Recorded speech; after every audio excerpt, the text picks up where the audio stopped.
మేము ఈ వీడియోస్ చేయడానికి ఎంతో కష్టపడుతున్నాము. మా ఛానల్ను చాలామంది సబ్స్క్రైబ్ చేసుకోకుండానే చూస్తున్నారు. మా కష్టాన్ని గుర్తించి దయచేసి మా ఛానల్ను సబ్స్క్రైబ్ చేసుకోండి మరియు వీడియోస్ను లైక్ చేసి మీ మిత్రులతో షేర్ చేయగలరు. ధన్యవాదములు. నువ్వు అసలు ప్రయత్నమే చేయకపోతే అవకాశం ఉందో లేదో నీకసలు ఎలా తెలుస్తుంది?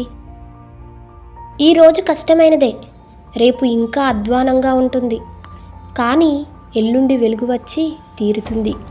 అందుకే ఎప్పుడూ వదులుకోకు.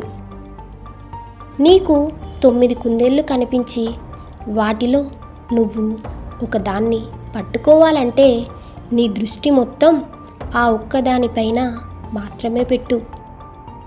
అసలైన వ్యాపారవేత్తకు శత్రువులెవరూ ఉండరు. నువ్వు ఇది అర్థం చేసుకుంటే ఆకాశమే నీ హద్దు. నువ్వు కోతుల ముందు అరటి పండ్లను, డబ్బులను ఉంచితే కోతులు అరటి పండ్లనే తీసుకుంటాయి. ఎందుకంటే కోతికి డబ్బుతో ఎక్కువ అరటి పండ్లు కొనవచ్చని తెలియదు.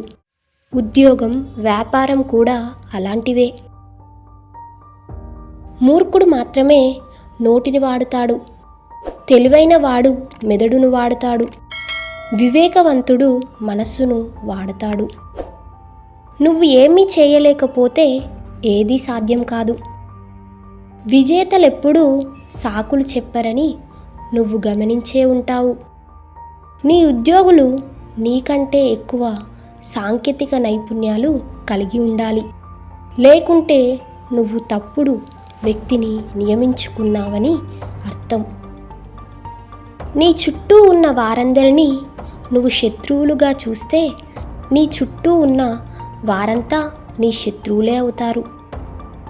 నువ్వు వదిలేయకుండా ఉంటే నీకు ఇంకా అవకాశం ఉన్నట్టే. వదిలేయటమే అతిపెద్ద వైఫల్యం. అందరూ చూడలేని అవకాశాలే అసలైన అవకాశాలు. నీ ఉద్యోగులను నీ కోసం కాదు, ఒక ఉమ్మడి లక్ష్యం కోసం పనిచేయించు. నీ జీవితంలో ఒకసారి ఏదైనా ప్రయత్నించు. ఏదో ఒక పనిలో కష్టపడు, మారటానికి ప్రయత్నించు. చెడు ఏమీ జరగదు. నీకు ఉండవలసిన అతి ముఖ్యమైన గుణం సహనం. ఈ వీడియో నచ్చినట్లయితే లైక్ చేయండి, షేర్ చేయండి, అలాగే మా ఛానల్ను సబ్స్క్రైబ్ చేయండి.